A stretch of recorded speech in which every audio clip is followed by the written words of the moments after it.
Hello, everybody. Great to see you. We'll get started in very shortly. Give folks one more minute to join. We got Matt Blomstead, Kevin Gibson here, John Kide. Matt, where are you today? I am at home in the Southwest Denver area today. Cool. And I know exactly where Kevin is because he's just down the hall from me. We're both at our Denver office at 7th and Sherman. So. Um, Well, great. Let's get started. Thank you all so much for joining our webinar. As I said, my name is John Kide. I'm a corporate attorney at KO Law, and we've got KO partner Kevin Gibson and Matt Blomstead, managing partner of Springtime Ventures, joining us. I'm going to start off with boring stuff, a few housekeeping items, and then we'll dive into it. So first is just a quick legal disclaimer. We'll be discussing general best practices and not specific legal advice. The facts and circumstances are different for every business and in every situation. We recommend working directly with an advisor to handle your specific circumstances on legal items. This session is being recorded, and we'll share it after as well. Uh, as far as Q&As, there is a Zoom Q&A button at the bottom. If you have questions, go ahead and submit them. We'll do our best to get to them at the end of kind of each of our mini sections. And then for any attorneys, CLE credit is pending. We'll follow up with a course ID if it's. So let's get into it. My name is John Kide. I'm a corporate attorney. I represent all companies in a variety of business transactions, M&A, equity financings, general day-to-day corporate work, and debt finance. I've been with KO for about 2.5 years, started out my career in big law, and today I am the MC and moderator for this little webinar. So Kevin and Matt, can you guys go ahead and introduce yourselves and KO and Springtime before we get started? Sure, I'll go first. My name is Kevin Gibson. I'm a corporate partner here at KO. Similar to John, I focus on the representation of startups and emerging growth companies. Also work with investors of all shapes and sizes, from angel investors to institutional venture capital funds. And my main practice involves kind of helping founders navigate the path from formation and early stage startup all the way to hopefully exit. So cradle to grave, as we say, or garage to exit. And all along that path, everything from formation to various rounds of financing to hopefully a successful exit on the way out. Our firm KO, for those of you who don't know, is a Colorado-based corporate and commercial law firm.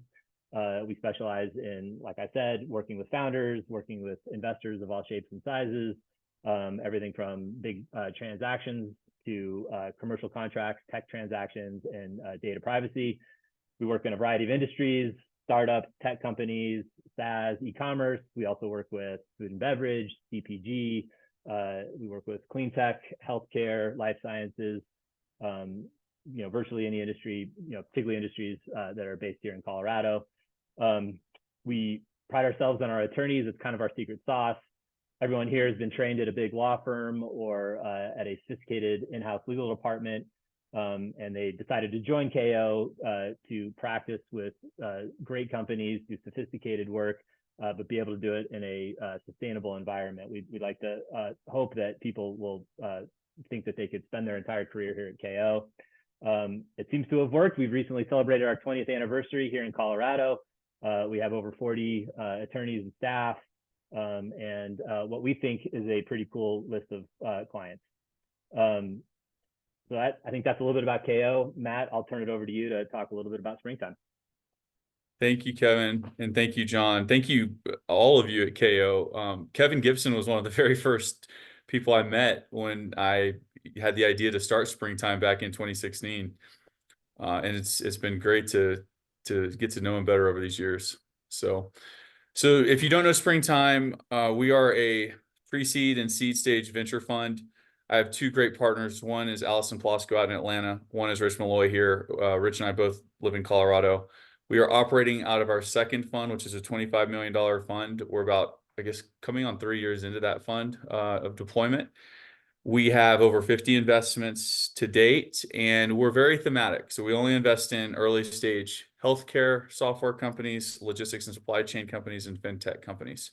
And our team with our operating partners and a lot of our LP base are set up in order to help us best succeed investing in those areas. So if you're building in those spaces, please do reach out to me.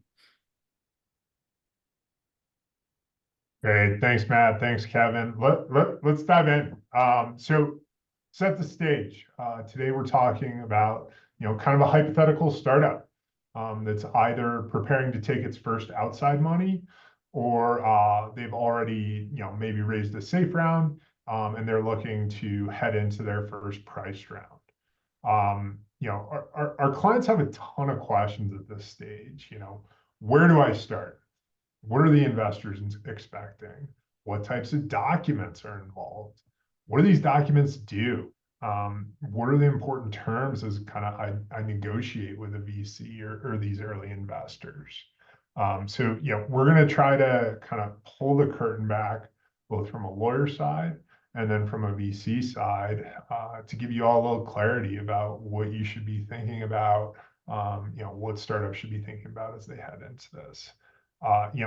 We're going to start off just with the first step.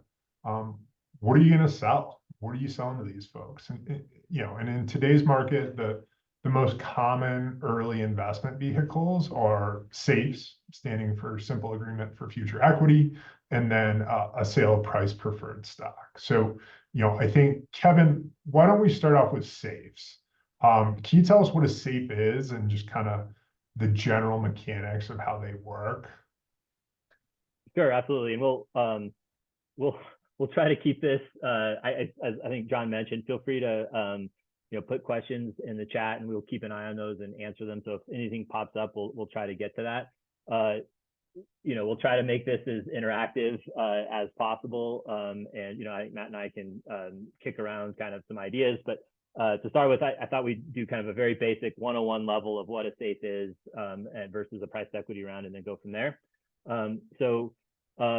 I think the first thing to know about a SAFE is that it's actually, the name SAFE is actually an acronym, and it stands for Simple Agreement for Future Equity.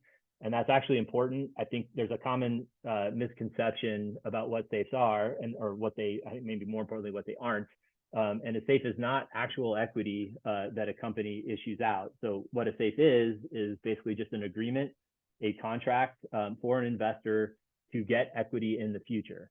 And so the basic idea is an investor puts money into the company, and they get this agreement that says, at some point in the future, my money will turn into equity in the company.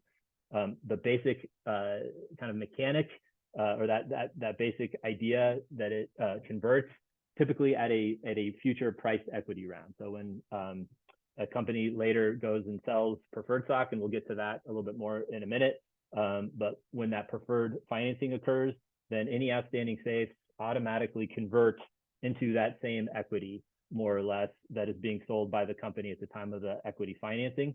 There is a conversion price at which that equity converts, or which that SAFE converts, and that starts to get a little bit nuanced, but the basic idea is the SAFE converts into equity that's being sold by the company. There are a couple of economic terms that can drive SAFEs, and those are kind of the terms that get negotiated and what you typically hear when you're discussing kind of talking about a SAFE. The most typical one, or what you will often see, is a valuation cap. And the basic idea there is, when we talk about conversion of that SAFE into equity, the valuation cap controls the price at which it converts. So if the company is doing really well, and in their priced equity round, the valuation is very high, if there is a valuation cap in place on that SAFE, rather than convert at whatever valuation is being used in the equity round, the SAFE instead converts at that valuation cap that's agreed upon. So just to throw out random numbers, for example, if you're doing a Series A round and the valuation in that Series A round is $50 million, and the valuation cap in your SAFE is $10 million, then rather than convert at a $50 million valuation, that SAFE converts at a $10 million valuation. And it's intended to protect the investor who invested at an early stage from getting to get a better valuation. The second economic mechanism that you often see in SAFEs is a discount. And so what that means is basically that the SAFE will convert at a discount to whatever the price equity round is. So if the price equity is selling for $1 a share and there's a 20% discount, then the SAFE will convert at 80 cents a share, so at a better price than what the new money is. And again, the idea there is to protect the investor, or to give the investor some benefit from investing at an earlier stage than the later equity investors are doing. So it gets, how that conversion works gets more mathematical and more nuanced, and we may do a intermediate or advanced SAFE webinar in the future, but that's the basic gist of how SAFEs convert into equity. They're not equity themselves.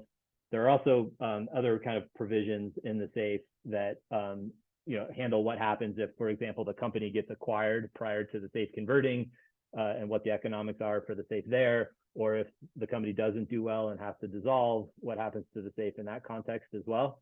But that's really it. There are not a lot of provisions around kind of other economics or control terms, and that's by design. One of the basic features of the SAFE is that it's fairly simple and can be kind of entered into relatively quickly.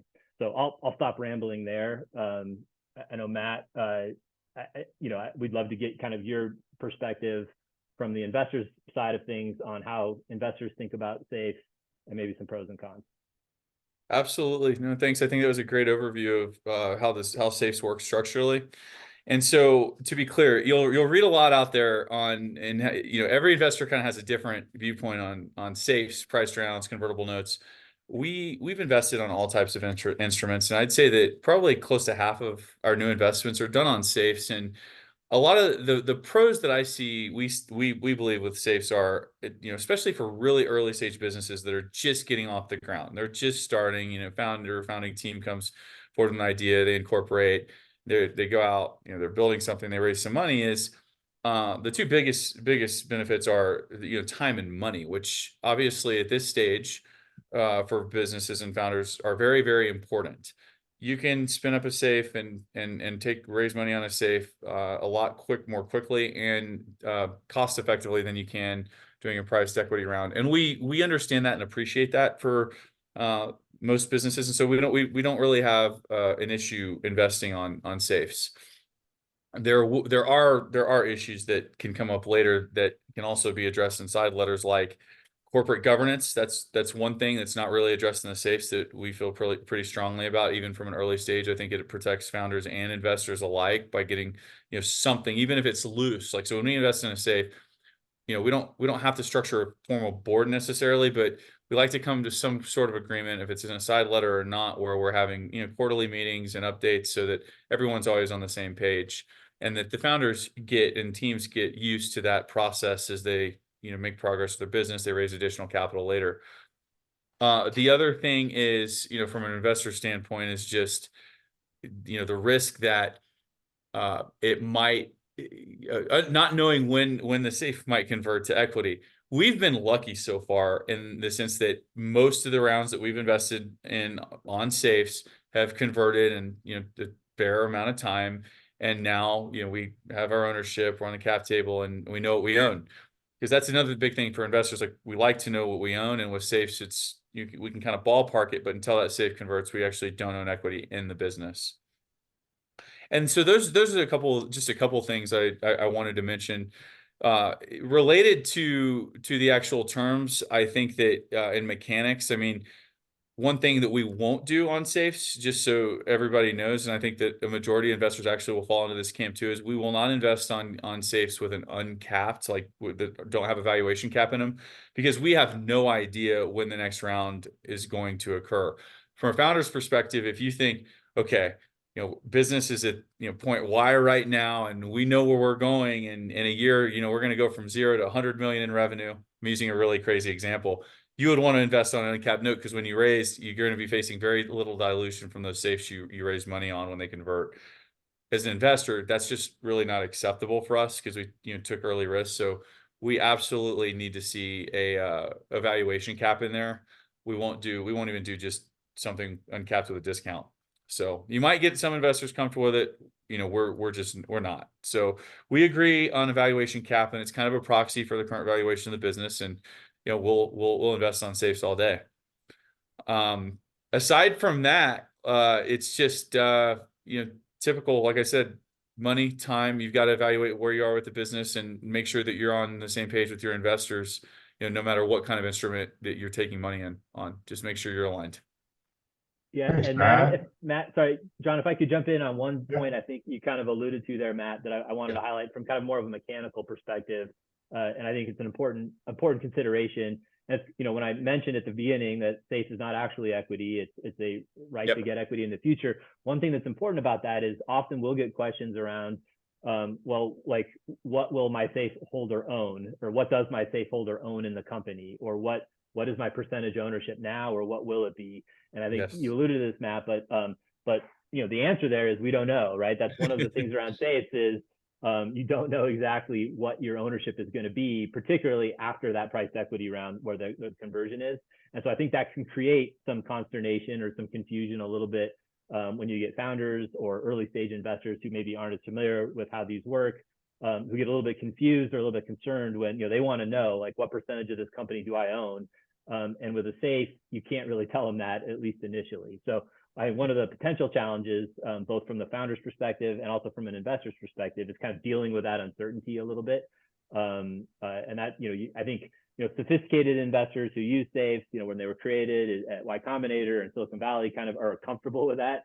But it can be somewhat challenging for less sophisticated investors, Yeah. or, you know, when you're trying to model a cap table or figure out ownership percentages to kind of know exactly where people stand.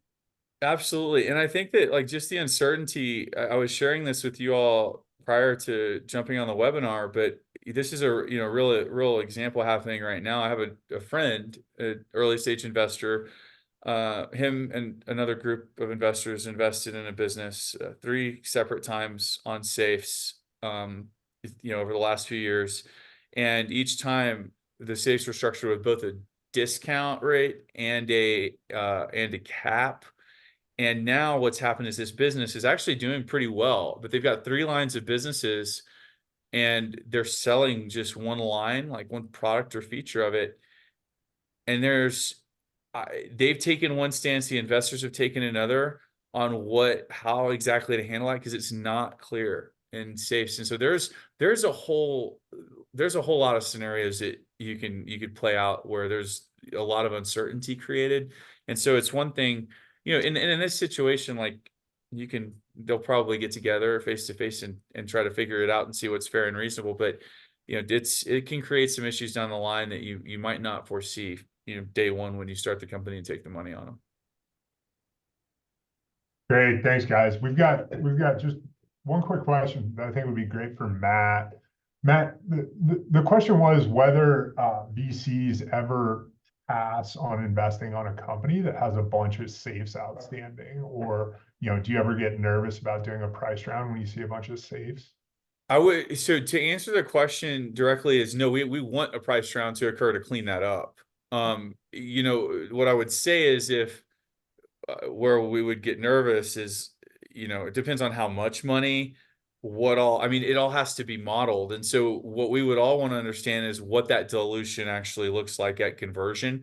Where we would pass on something is if a company's raised a ton of money on safes throughout the years, and we figure out, you know, at post conversion that the founder is only going to own has gone from looks like almost 100% of the business today, but post conversion owns less than 10%. These are problems that can be like really hard to work through and solve for without a recap, or, you know, something that's going to cost a lot of time and money. I mean, we've been through this before, in fact. And so I would never say that just because there's a lot of safes out there. I mean, we want that cleaned up. We actually want to see you raise a price equity round so you can get that cleaned up and you know what everybody's ownership is. It's just good for everybody. So that in and of itself, no, we prefer the price round to clean it up. It just you know, the actual situation would matter where, you know, somebody's raised $20 million and never converted. Like that's probably an issue for us as a seed investor. Got Yeah. it. And look, I think this is the perfect segue, and I'll just note to folks, any questions that we don't get to, we'll share our contact information at the end, and happy to happy to chat with you one off after that. But like I said, perfect segue. We're gonna flip to talking about sales of price preferred stock, so price rounds in the jargon. Well, I think we'll go with the lawyer first again. Kevin, what are we talking about here? What's a priced equity round, and what's going on? Sure. Yeah, I'll keep this a little simpler. There's some kind of mechanics within SAFE that I know can be a little hard to understand. I think with a price equity round, it's a little more straightforward, at least initially. It can get obviously as complicated as you want it to get, depending on all of the terms and conditions you kind of add on. But at its core, obviously, a price equity round is just a company selling equity to investors at a agreed upon price. And so after the transaction, those investors hold shares of stock in the company. Almost always, it's what we call preferred stock. The preferred stock has rights and preferences and privileges that supersede or are on top of other classes of stock, which is most typically common stock, which is what founders and other employees hold. So at the end of a price equity round, to Matt's earlier point, hopefully at that point, all of the safes and other convertibles have converted into equity. The new investors have bought their own equity. And so at the end of that round, you no longer have all of the outstanding safes and convertibles. You just have outstanding stock. You typically have preferred stock, which is owned by the investors, and you have common stock, which is owned by the founders and other employees. That's the basic idea. In connection with priced equity rounds, there is usually a negotiation about a variety of other terms and conditions which go with that preferred stock. That can get relatively complicated. I think the easy way to think about it is all of those terms and conditions, and you'll hear a lot, we can throw out a lot of terms and talk about what all those mean. They tend to boil down into two buckets, right? There are kind of two basic buckets that you want to think about. There are economic terms and there are control terms. So those are the two basic buckets. And you can put almost any term that we're going to talk about into one of those two buckets. Within the economic bucket, obviously the most important thing there is valuation of the company, because the valuation determines the amount of equity that investors get, the percentage of the company that they will own after a financing. That's obviously important as far as, divvying up economics later on. But there are other economic terms as well. So one term, I'll just kind of touch on now, we can unpack a little bit later, is liquidation preference. And that's kind of the basic economics about how the preferred stock relates to the common stock with respect to economics and what the preferred stock gets before the common stock gets anything. So the basic idea there with the liquidation preference is the preferred stock at a minimum gets its money back before the common stock gets anything. And that can get kind of more or less complicated. But that is clearly an economic term as far as kind of how you divvy up proceeds between preferred stock and common stock. And then there are other kind of less important economic terms as well around like dividends and how dividends work. You kind of rarely see dividends with an emerging growth or startup company, but that's usually negotiated. Kind of what happens if there's a future down round or another equity round that the price is lower than the existing round. And there are kind of a variety of other terms that all fall within this economic bucket. The other bucket is control terms, right? So those are things like who has control of the company, right? So you'll see terms like what we refer to as protective provisions, which means that the company can't do a list of things without the separate approval of the preferred stock, right? So you'll need to get a vote of the preferred stock in order to sell the company or raise another round of capital or expand the size of the board. So that's one kind of control provision, which controls how much control founders have versus investors have. Another is the board itself. So typically with an equity investment, investors will want a seat at the board. The board of directors is the ultimate governing body of a company. And so most decisions are kind of governed and controlled by a board of directors. And so you'll discuss in an equity round what that board should look like and who should be on it and who should have the right to control that board of directors. And then there's lots of other terms that kind of go into control as well, as far as who controls who controls kind of the governance of the company and the day-to-day operations of the company. So I'll stop there. We can unpack a variety of those terms as we kind of go forward if anyone has particular questions. But when you're talking about a priced equity round, with a SAFE, it's fairly simple. You kind of avoid a lot of those conversations on economics and control. In a priced equity round, you start to have those conversations. So what makes a equity round more complicated often than a SAFE round is negotiating all of those individual terms around economics and control. I'll stop there.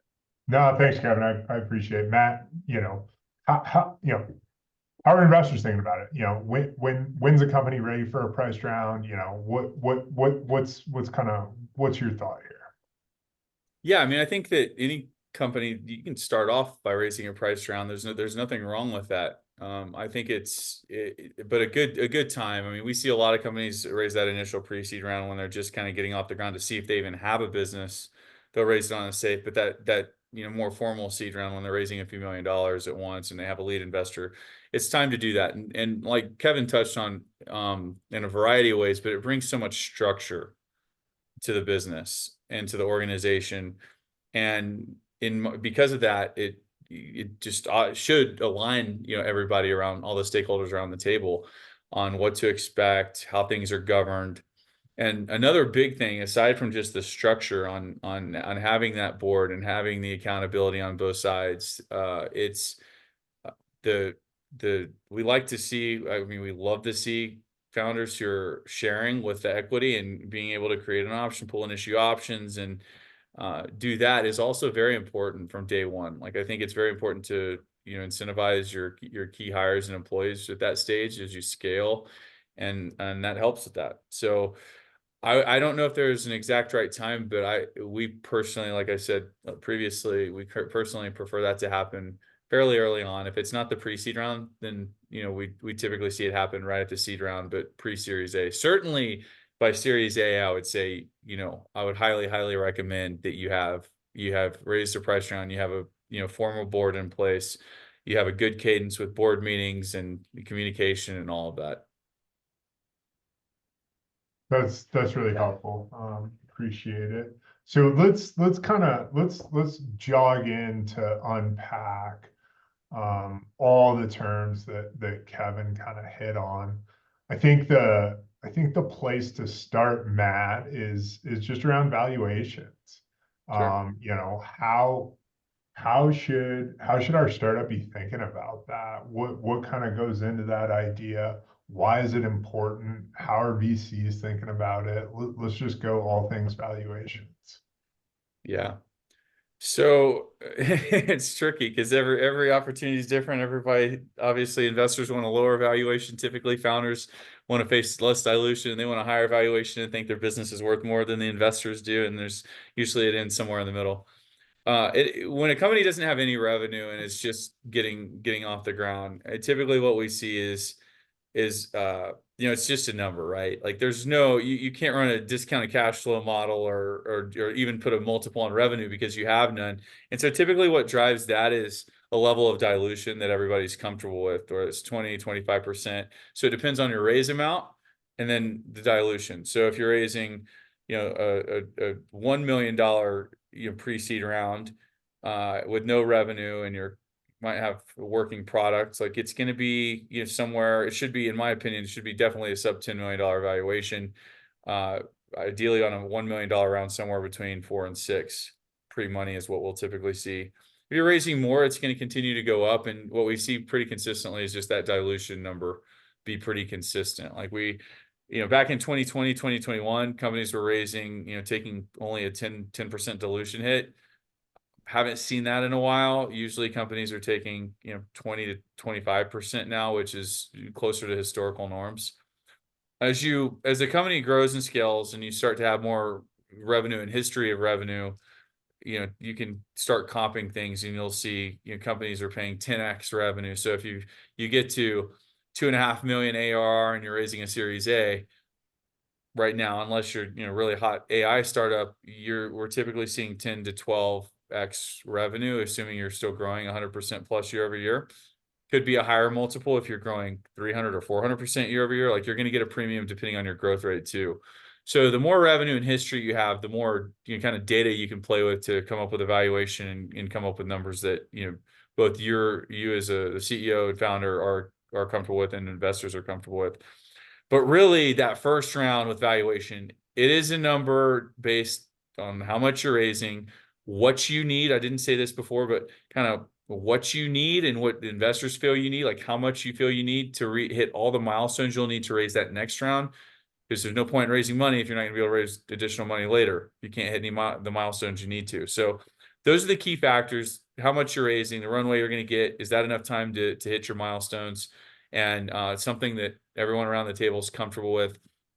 I strongly advise founders against raising at too high of a valuation out of the gate, because it can create issues in your next round if you don't hit those milestones and hit the metrics you need to hit to raise a round. You could find yourself raising a flat round or significantly down round in some cases. I mean, we've seen this, especially after 2020, 20 and 21, where a company would raise, with no product, no revenue, $20 million valuation.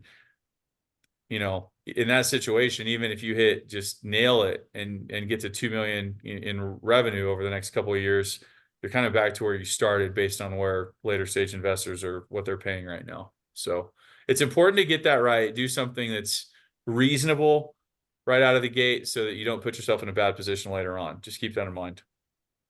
One question I get a lot from founders is just thinking about dilution, Yeah. worried about diluting themselves too much. And I guess how are you, like, what level of dilution do you want to see? What do you not want to see? How are you thinking about that, and why is it important? Yeah, I mean, we look at it pretty closely. If a founder comes to us and it's still a seed stage company, maybe there's some history there and they pivoted and they only own like 20 to 30% today at this, and this is their seed round, like that's a really big problem that like everybody's going to have to try to address, because all you have to do is model this later on, and you have a hard time seeing how a founder could be incentivized anymore pretty soon. And so I think that with the dilution, you start with 100%. I'd model it out, see how many rounds you think you're going to raise before you get to whatever exit you're thinking you're going to get to. Model it all the way out to a potential IPO, for an extreme case, and make sure that that level of ownership at that stage, after 5 rounds, 6, 7 rounds, or however many rounds of funding it is, that you'd still be incentivized in that case, because that's what the investors are looking at. I mean, we really do like to see this. Doesn't happen all the time because startups are hard. There's shifts, there's pivots, but we really like to see it, especially pre-seed and seed. Like the founder should own 50+% of the business, really something around there, because that's going to get diluted over the next few years. So just be very, very like treat your cap table, keep it close, to the chest. Just be very, very cautious with it. And John, if I could add to that, and this is a little off topic, but I think to Matt's point, one challenge we see sometimes is what we refer to as a debt equity problem, which I think is getting to what Matt's describing. And we see cases where a lot of equity is no longer contributing to the business, so to speak, right? So you'll have a former founder who walked away with a lot of equity, or you'll have given away a lot of equity to advisors in the early stage because there's no fun. That's like kind of how you pay for services, for example. And so this is more kind of a managing your company from the early stage and less a financing kind of point. But it is important early on to do things like make sure that you've got good vesting schedules in place with your founders, right? So that if a founder leaves, there's a vesting schedule that allows the company to get back some or most of that equity. That you're careful and you have vesting schedules with advisors, so you're not giving away a lot of equity with advisors, because we have seen this happen is if you don't have that good that good founder equity agreement in place that has a good vesting schedule, for whatever reason a founder leaves and they walk out with a big chunk of the company, then you get into that problem Matt just described, where now you've got a dilution problem, where the founders who are going to be taking the business going forward don't hold a decent chunk of the business, and it starts to create those dilution problems Matt's alluding to. I think the other thing Matt alluded to earlier is if you're doing safes kind of all over the place, willy-nilly, that can create some dilution issues as well, right? So I think Matt already touched on this, but be a little bit careful with how you're thinking about safes, because you can create a scenario where you've generated so many safes and issued so many safes that now that the price equity round is happening, again, you've got that dilution problem where the founders aren't going to hold as much as well. That's really helpful, Kevin and Matt. So I want to kind of flip more into some of the terms of the price preferred stock. You know, Kevin, you talked about control and economics. I think let's start off kind of with control and what founders should be thinking about, and kind of what are the material terms, and then, you know, hopefully get Matt's input on kind of how VCs are thinking about this.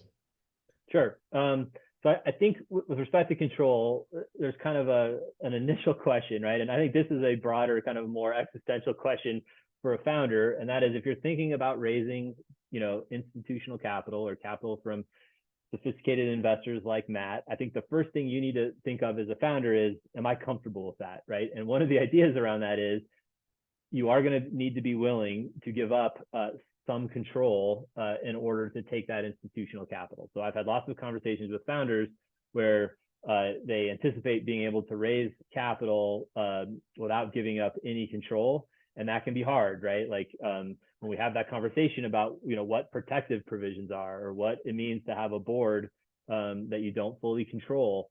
And that can be challenging for certain founders, right? When you tell them you're going to go need to get preferred stock approval to raise your next round, you can't do it unless they approve it. So I think kind of the initial kind of question is, are you comfortable with that general idea, right? And if you're not, then you may want to look at, you know, non-venture capital alternatives, because, you know, in all my years of doing this, I have never seen a priced equity round where, you know, the company was able to or the founders were able to maintain total control, right? It's just, you know, what comes with investing significant amounts of money into a company is the idea that the investors are going to want some control over kind of how that company operates going forward. So that's kind of an initial framing, and I've had some, I think, good conversations with founders over the years about that kind of topic, about, you know, being comfortable with giving up some of that control. Once you've kind of gotten comfortable with that idea, then I think, you know, from a founder's perspective, you're looking for, I think, reasonable terms, you know, reasonable control, but, you know, always on the lookout for kind of out of market or things that are not appropriate for a company at an early stage, right? And so, you know, a couple just kind of key important ones, and I think I've touched on these previously. Obviously, the board composition is number one. I know people like to think about ownership, right? And if I own 51%, I control the company and can do whatever I want, and that's not the case, right? Because, for example, a lot of kind of big decisions by a company are made at the board level, and so you know, who is in charge of the board or who is on the board is very important as far as kind of the direction of the company and who has control over it. And so, you know, one of the common terms is who is going to be on your board. We advise, you know, first of all, try to keep the board as small as you can. Bigger boards are just more unruly and harder to manage. So we, you know, for any given level of funding, you try to keep the board as small as reasonably possible. I think that's kind of rule number one. And then rule number two is just finding a good composition between common stock, you know, founders, and then investors, right? So at an early seed stage, you know, that should not be a stage where there are more investors on the board than there are founders. You know, so typically we see like a 3-person board, 2 of whom are like the company's co-founders, and then the third board member is kind of the lead investor in the priced equity round. And then you can kind of get creative from there. And then as you go forward, you know, you may add to the board, you know, with an additional investor. You may add an outside director who's like an industry expert. But kind of figuring out what the board composition looks like over time is an important control mechanism.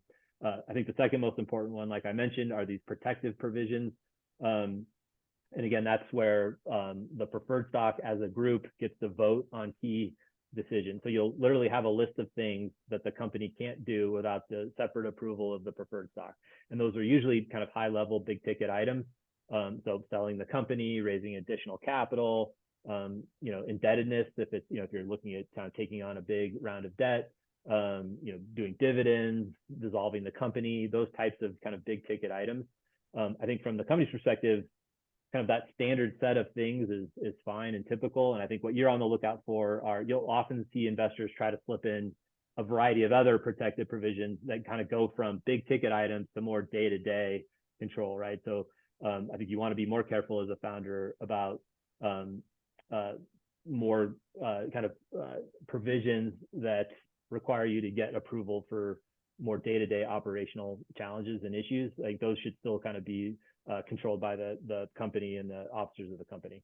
And then the last control provision I'll touch on quickly kind of are around information rights. I think those are pretty important, and they kind of, they kind of fit less squarely within the control bucket, but investors are often going to want financial statement information, the right to inspect the company's office and records. They're going to want budgets going forward. And those are all just so that the investors kind of know what's going on. And again, there, I think kind of reasonable investor information rights are appropriate. And kind of what you're looking for as a founder is, again, kind of going over the line there as far as, having to provide a budget every week or, monthly financials, when you're a very early stage company. You're just trying to kind of hold the line against kind of overly zealous investors. But that's another area where I think investors are going to look for, wanting to have basic information about the company. I'll stop talking there. You good, Matt? Why don't you talk a little bit about control? Yeah, Kevin, I think that was a pretty robust overview. I was going to say, so when we typically invest, we don't expect control. I mean, especially certainly not alone as an investor, even with the investor group. I mean, to Kevin's point, number one, typically like that 51% does hold true of the founder plus the team, like still does own 51%, but also I can't think off the top of my head in a situation where the board was actually controlled by the investors at this stage. And I don't think it should be. I think it's, this is a time early on when the founder absolutely should still have full control of the business. And, but it's still great to have some checks and balances with that board in place. Full-heartedly agree that 3 people is the right number, especially early stage. The last thing you want is too many personalities in the room early on with giving you too many ideas. And it's just, I've seen it become a huge distraction. So, it's the structure and the cadence and all the things that kind of come with this, getting in these habits and we think it makes everyone better. It makes the founders better, keeps them, on top of the right things. We're there to answer questions, help when we need to. But when I see an early stage investor looking for too much control of a business at the pre-seed or seed stage, to me, it's at least a yellow flag. Like, I believe that we're investing this early because we believe in the people and the team. They know their business and their market better than we do today, and we ever will. And so it's just good practice to get in these to have the structure around the business, because going forward, those things are going to matter a lot more than they do today. So anything specific there, John, that I should touch on? I think Kevin did a good overview. That was perfect, Matt. And I think it's a good place to kind of segue into economics. And I think we should stick with you on that one to kind of provide an overview of economic terms and, give some thoughts on what folks should be thinking about and looking out for and negotiating on. Yeah, we can do that. I mean, I think the same thing applies on valuation whenever you're looking at just the valuation piece that I mentioned earlier with safes, whether it's a valuation cap or a valuation. The one thing, so Kevin mentioned, one thing I think is interesting to talk about is the liquidation preference. When it comes to, that can very, very deeply affect economics in the event of a liquidation event. And what I'd say is, if you're raising capital at an early stage and there's not some extenuating circumstances where you're about to be out of money, you have to take money. I can't think of a situation where there's been anything higher than a 1x liquid pref in anything we've done. Where I do feel like it's appropriate is, and we've seen it with existing portfolio companies that have been in a tight spot. And frankly, it was, the founders that got them in that spot to begin with. I think having a liquidation pref with some more teeth and going up is okay in that scenario, because the business dies if they don't take in additional capital. But like I said, I think it's important to talk to attorneys, talk to, open investors. Like, you can reach out to me if you have questions, if you're negotiating with somebody and you feel like it's not market, because at least what we're seeing in the market right now is typical as 1x. So I do hear horror stories about some sharky people out there trying to get 2, 3+X out there every now and then. I'm just like, wow, it's kind of crazy. But And just to unpack that, if I could, just a little bit, just to help explain for people who may not follow that along exactly. So I'll try not to go too long on this, but the basic idea around liquidation preference is, what does the preferred stock get kind of before the common? So when Matt says it's a 1x preference, what he means there is, when you sell the company and you're kind of divvying up the proceeds, the preferred stock gets 1x or 1 times their money back, or their money back before the common stock gets anything. And then usually what that means is, so money, so if the preferred stock has put $5 million into the company, the first $5 million out goes to the preferred stock to give them their money back, and then everything else goes to the common. At some point, it will make sense for the preferred stock, rather than just get their money back, to like share pro rata with the common. And so the way it's usually designed is the preferred stock gets either their money back, or they get kind of what they would get if like they were treated as common stock in a financing, and it kind of protects the investors from kind of getting their money back first in those types of scenarios. So when Matt says you could see like a 2x or a 3x, what that means is, just rather than just get their money back first before the common stock gets anything, they get 2 times their money back first, right, or 3 times, or whatever the case may be. And to Matt's point, yeah, you typically see that in scenarios where a company is distressed and not doing well, and it makes sense to incent investors to invest, at a time when, it's a high risk situation from the investor's perspective, to like make it worth the risk. And so, yeah, so that just, I wanted to kind of clarify what that meant for people who kind of didn't understand kind of how a liquidation preference works. Just to kind of quickly hit on, one other, I mean, Matt, are you ever seeing kind of any sort of special or unusual dividend provisions at kind of a seed or a Series A? And, is that something that folks should be on the lookout for if they're asked for that? And maybe what will you recommend they do if they are? yeah, so the answer is, I know that I've seen something like this, because like it's been so rare. It's happened 1 or 2 times where some investor, usually the person is not really that sophisticated within venture. Maybe they are sophisticated investing in other things. The things with dividends at this stage is, I mean, unless, especially within like high growth technology businesses that we're investing in, there's no cash, there's nothing to distribute. I mean, we want them to pump that money. If they were somehow profitable out of the gate, we would want that money to be pumped back into the business to grow it. So it's not something that, we would typically see or want to see.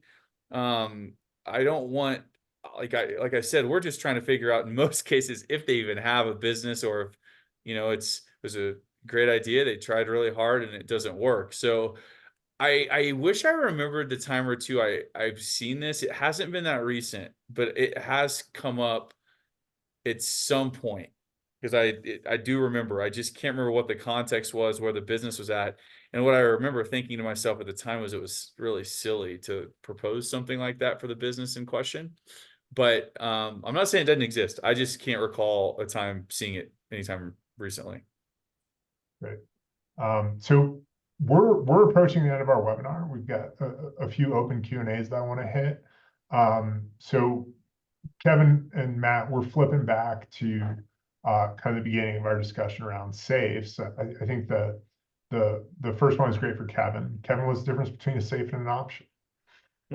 So it's a good question. They are similar in kind of, the basic idea is relatively similar, right? With an option, basically you're getting the right to purchase typically stock in a company at a agreed upon price. So it's basically just a contract. You don't, when you get an option, you don't own equity in a company. You own the right to get equity in the future. That's similar with a safe, right? You don't own equity in a company. You own the right to get equity in the future. I think there are a few differences. As I mentioned, with an option, there's usually a strike price associated with it. So when you get the option, you typically don't pay anything. Options are, very often granted to employees, for example, as part of their compensation for their service.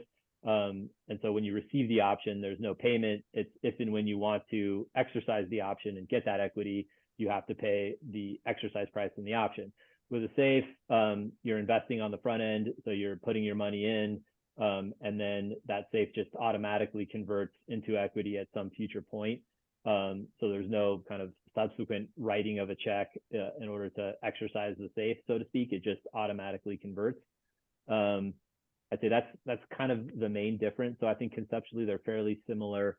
I think with that kind of distinction. Great. Matt, I think the next one is great for you, and I think you answered a good chunk of it, but hopefully I can put a little bit more of a fine point on it, and it's just around that valuation cap in the SAFE. You know, I think your comment on it was, hey, this is really a decision that founders are making based on how much they want to be diluted. Yeah. Is there any kind of, I guess, to get technical, is there any sort of math that you're running to say, hey, this makes sense? Or is it really truly just, hey, you know, I think this dilution makes sense for this company, or Yeah. anything special that goes into that val cap on the SAFE? I don't know that it's anything special. I mean, we always put some kind of pencil to paper. I mean, we run from an investor's point of view, and this isn't specific to SAFE valuation cap. This is the same thing with a priced round, but we run what we call it kind of a return the fund analysis. And you know, we look at what revenue number they're going to have to get to create, you know, $1 billion company, for instance. That's an easy round number. And considering their margins, the industry they're in, the growth profile, all those things. And so there might be certain types of businesses that we're comfortable paying or agreeing to a higher valuation or valuation cap than lower. If it is a you know, if it's a tech-enabled service business with lower margins, it's going to be more capital intensive and cost more scale. We might still invest in something like that, and we have, but we want to own more like at an early stage from the get-go at a much lower valuation, because we don't necessarily think it is going to be a $1 billion company or needs to be. So there's a little bit of math that we do, but it's, you know, in the very, very earliest stages, like you're kind of splitting hairs. It's anything you put on in a model or your forecast, it's all black magic. It's not going to be right. You're doing your best based on the assumptions you're making, and based on the data you have, which is not much. So there's no crazy formula. You know, we typically there's a starting point. The founders typically have an ask or a place they're comfortable with, and we go from there. Where we might be comfortable might be some of that work we do in the background. Matt, one follow-up on that. How much does just, you know, like if other, you know, investors are interested in that company as well, kind of just, you know, supply and demand drive that, right? So do you have scenarios where the company's just hot, right, and there's lots of interest, and does that drive price up? Do you see that happen often, or all the time? Okay. All the time. We see people bidding against themselves. We see a lot of crazy things. I mean, it is, and that's usually what happens is we might get bid up by, you know, another term sheet or existing investor a little bit to the point of comfortability. Sometimes it gets past the point of comfortability and we end up passing and not investing.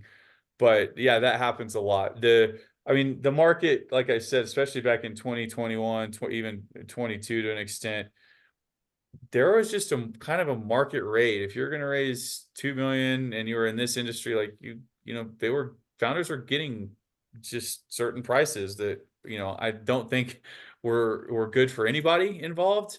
But the market definitely plays a role, and that was a good point, because, you know, founders should be talking to multiple investors. And I think that having that, you know, optionality, choosing who they work with and who they're most comfortable with is important. And so in an ideal world, yeah, you have competition for your opportunity that you're raising for, and you use that to get a little bit better of a deal. Just don't make it so good of a deal that you can never grow into that valuation. Great. We got another question, and this one I think is best for Kevin to take a swing at first. So just around the role of lawyers in selecting a VC. You know, would you recommend that kind of as startups are out, you know, looking for a lead investor, having investor conversations, how can they involve, how can they involve their lawyer in that, and kind of what guidance can a lawyer provide as they go out and have those conversations, Kevin? Yeah, sure. So I think there's a few things we can do. I think so. The short answer is yes. I think KO can help in a variety of ways. With respect to that process, obviously, first of all, we can have a conversation similar to this, right? Where we help educate our clients on kind of things like safes versus financings and things to be thinking about, and help a founder start to think about how they want to, structure a financing, just basic kind of blocking and tackling. We can help kind of talk to a founder about what they need to do to get their company ready for that financing from, a corporate governance perspective. Are there kind of ducks in a row, so to speak? So we can help with that. And then, yeah, we can help with, as we mentioned, we work in this ecosystem a fair amount. So we're pretty familiar both with a lot of the companies and a lot of the investors investing in the space, particularly here in Colorado. So I think we can help start to shape, I don't know that our view is all inclusive, but we can help start to shape how founders think about who they should be reaching out to with respect to investors. So if you're a very early stage company, we can tell you things like, don't go talk to such and such investor because they like to focus on later stage, right? You should be talking to Matt right now as an early stage company, right? And so I think we can help you start to think about kind of creating those investor lists. And then I think the final thing we can do is help just actually put you in touch. And Matt, I'd be curious to hear your thought on this, but I think having a warm introduction of some sort to some of these venture funds is helpful. And so, like if the introduction comes from KO, and we're happy to do this, we always say, don't pick your lawyers based on getting potential introductions. But, it's something we can help with if it makes sense, right? So if you're an early stage company and you're looking to be connected with early stage investors in the local market, we're happy to introduce you to folks like Matt to the extent it makes sense. And I say that, and then I say, Matt, if you want to say no, absolutely not, please don't inundate me. Now's your opportunity. So yeah, I'm curious kind of your guidance on how to get those introductions. Yeah, no, I would always, first of all, I would say that you should talk to, whether it's an attorney, another, service provider you're using, but anybody that's unbiased and knows venture extremely well. There's going to be value in that conversation. I try to give unbiased advice, even even though I'm an investor, would never want to guide somebody down the wrong path if venture was not for them. So yes, I would absolutely advise you to talk to KO, or if you're in another market using another firm that is highly respected and trusted, talk to them about it.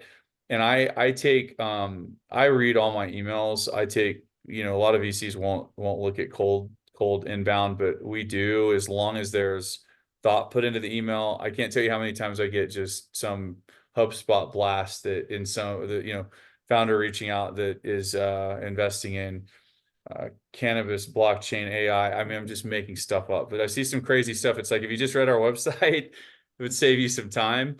So do some research when you reach out to investors. If you're doing it cold, like, you can still they'll take you seriously. But yes, if you have a warm intro from someone like Kevin, that's even better, because even if I tell Kevin, it's not really a good fit for us, I still always appreciate them reaching out and sharing an opportunity with us. And we have actually invested in a company that Kevin referred. I just had to think that it was a fun one company. So like, it's, this happens. So yes, talk to Kevin, talk to John, talk to, your attorneys, get good advice, and they can also help with the introductions too. Great. Well, gentlemen, we are at time. Thank you so much, everybody, for joining us. The recording will be up, and again, if you do have questions that we weren't able to answer, feel free to reach out. Our contact information is on the screen. And again, thank you so much for your time, and thanks, Matt, and thanks, Kevin. Yeah. Thanks, Matt. We really appreciate thank you. Thank you all. Thank you for all in attendance. It was a pleasure, and hope to see you all soon.